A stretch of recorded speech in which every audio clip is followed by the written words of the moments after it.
Yo, what's going on YouTube? And welcome back to Goal Line Hockey. It's your boy Kevin Forte, and we are taking a look today at the Philadelphia Flyers as there's some interesting rumors coming out of Philadelphia recently. Obviously, the big one is Johnny Gaudreau coming to the Flyers this week. We're going to go over that and how they might try to clear some cap space in order to make that work. We're going to talk about that today. So let's take a look at some of the names that have been linked to moving out of the Philadelphia Flyers organization this summer. Some pretty interesting names. Now, again, you might be wondering yourself, well, why are they going to try and trade these players? Well, the problem is with the Flyers right now, they have spent the third most amount of money in the entire National Hockey League. Now, they have $100,000 of cap space. That's not much. They're not going to be bringing in any Johnny Gaudreaus or any big free agents with that kind of money. So they're going to have to make trades. If they make some trades here this week, that might be telling you what's in store for the Flyers come free agency day number 1. So who are some of the guys they could use to move out some cap space? So the first one that everyone's been talking about, now let's go with this. So this is from Stefan Rosser, and he had 3 names in particular. Pretty big name Flyers. The Flyers are looking to move Ivan Provorov, Travis Konecny, and James Van Riemsdek. I made a video a week or 2 ago about James Van Riemsdek, and you guys showed up for that one. That was a good video. But we've heard some other names here, right? Travis Connectny, that's a pretty big name Flyer, right? Again, considering where they're at right now, he's a bigger name Flyer. And, of course, Ivan Provorov, who, if you said back in 2019, right before COVID, right before that terrible thing that shut the whole world down, Ivan Provorov was one of the best defensemen in the entire National Hockey League. And now, just 3 years later, we're talking about him on the trade block. So, what are my thoughts? So, we're going to go through each player individually, and I'm going to give you a list of places I think he could go, and maybe the price in terms of value. Now, it's kind of hard to figure out value for these guys because we don't really know what they're worth, especially a guy like Provorov, right? Is there a team that's going to overpay for a guy that struggled recently? Potentially, right? So, let's start off with Ivan Provorov. So Ivan Provorov, I have 2 teams that could really be in the chase for Provy. The Columbus Blue Jackets. The Blue Jackets are looking for defensive help. This makes a lot of sense, right? Provorov fits the bill of a guy that would play for the Flyers, for the Blue Jackets. Now, the problem with this, of course, is the fact that, he's in the division. So if the Blue Jackets are giving up a potentially blue chip prospect, take your guess whoever that could be. Maybe it's an Alex Texier, whoever it ends up being. You're trading him in the division, right? They're both Metropolitan Division opponents. So even as the Flyers' perspective, do we want to keep Provorov in the Metro Division? Probably not. So that's why I hesitate a little bit with the idea of that trade happening. But we've seen these 2 teams make trades before. Obviously, you guys remember the Sergei Bobrovsky trade, sending Bobrovsky from the Flyers to Columbus. It isn't impossible. Let's put it that way. The other team that I think is the most likely is the Los Angeles Kings. And they've already been pretty active this summer, but I think the Kings aren't done yet. They added Kevin Fiala, they re-signed Adrian Kempe, but this would be a huge add for them, especially to that blue line. We don't know where some of their younger players are at right now, right? How is Alex Turcotte, Brant Clark? I could look at some of their prospects. Who do they got? Tyler Madden, Francesco Pinelli, Jarrett Anderson, Dolan, Vladimir Kachev. I think that's how you say it. And that's kind of it, right? They don't have that many prospects. Wow. But they have a lot of higher-end prospects, right? Like Turcotte and Clark. Is that a way they can maybe get a Provorov trade in the works? I think they can.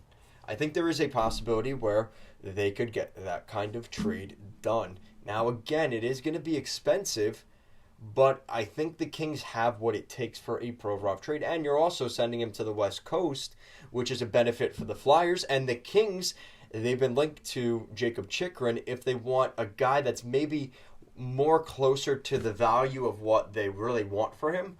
There could be a more of a happy medium with a guy like Provorov. So I think that's kind of an interesting thought. Provorov's definitely going to be a name that is interesting and a name to watch here over the next couple of months, really the next week or two, but we'll see what happens. Now, Travis Konecny is interesting for a different reason because it depends on what teams are thinking this summer. Who's going to go where? Now, I look at two teams, and this might piss off some Flyers fans.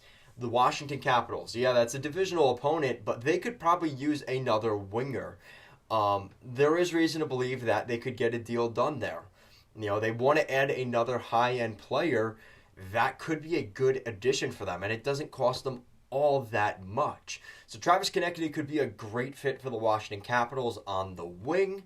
Another team that is in there, and I was going to say the Pittsburgh Penguins, but we know that's probably not going to happen. What about a team, and this is kind of, again, depending on what happens with Gaudreau, what about the Calgary Flames? The Calgary Flames, if they lose Gaudreau and they still re-sign Tkachuk, will have the cap space to bring in a guy like Travis Konecny. And he'd be a great scoring piece to that group, right? The criticism of the Calgary Flames has been that they don't score enough. That's why they brought in Tyler Toffoli. And now you bring in a guy like Konecny who could add that secondary scoring to the Flames. They could be closer back on track next season, adding a guy like Konecny to that top six.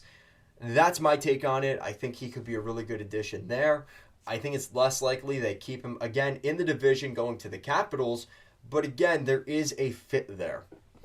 Now moving on to James Van Riemsdek. And we already talked about this a little bit. But the Seattle Kraken have been linked to James Van Riemsdek. They're looking to add a high-money, top six, high-end talent forward. And James Van Riemsdek fits that bill. He played really well for the Flyers last year. He struggled with some injuries in his time in Philly and at the end of Toronto. But could that green mouthguard that he always wears be going to Seattle? It could be a fit. James Van Riemsdek, again, the problem with this is the Kraken don't have a ton of prospects. So if the Flyers really want draft picks, they could make this work. But if they want guys that are already somewhat NHL ready, the only really guys that I think that Seattle would give up are guys like Cale Fleury, which I don't know how sold you are on him. Or no, Cale and Hayden Fleury, who are defensemen. And then like Alex True. But is that someone that the Flyers really want? Probably not. You're better off just getting the draft picks. So if they want the draft picks, they could get a deal done that way. Now here's another one. And this is my pick for where I think JVR is going to go. And that's the Anaheim Ducks. The Ducks have the most cap space in the entire National Hockey League right now. So they could easily stomach that $6.75 million, whatever, for James Van Riemsdek this season. That's not a big deal. But they also have the assets that the Flyers would want. Centers, wingers, scoring guys. All things that the Flyers want to add. So you're probably not going to get an Isaac Lundestrom or a Sam Steele, but maybe in the right package, they could. Because you look at this Ducks center core right now, you've got Adam Henrique, Trevor Zegras, and Mason McTavish. Those are your top three centers. So where does Lundestrom and Steele play at that point? There's no room for them. So if they look to create a package where they get JVR done, they could do that. Now, I don't think listen, Flyers fans, I hate to break it to you, you're probably not getting those two guys just for James Van Riemsdek. You're probably going to have to throw in, maybe it's a bigger package, right? It's JVR and Provorov, or JVR and Connectny in order to get that deal done.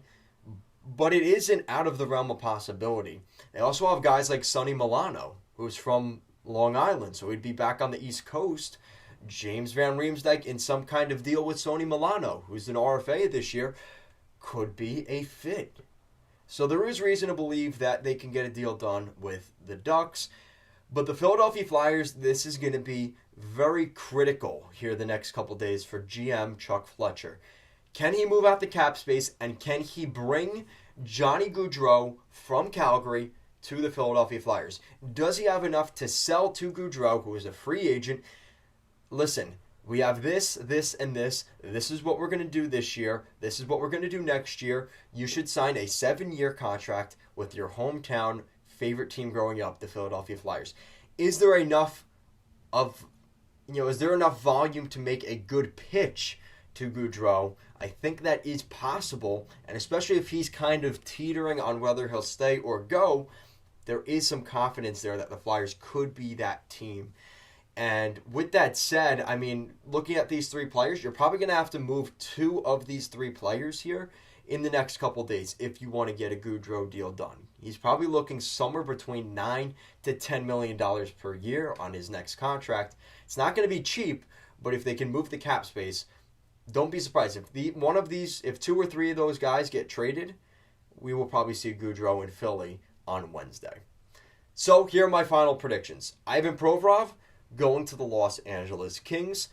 Travis Konecny, listen, there's a couple teams out there that could be a legitimate fit. If I had to choose between Washington and Calgary, I would go with the Calgary Flames. And then in James Van Riemsdyk's case, I think the Anaheim Ducks are the best fit for JVR. Guys, that's it for today's video. Let me know, do you think they will land Johnny Gaudreau in free agency, or do you think he goes somewhere else? Let me know. Thank you so much for watching, and I'll see you again next time.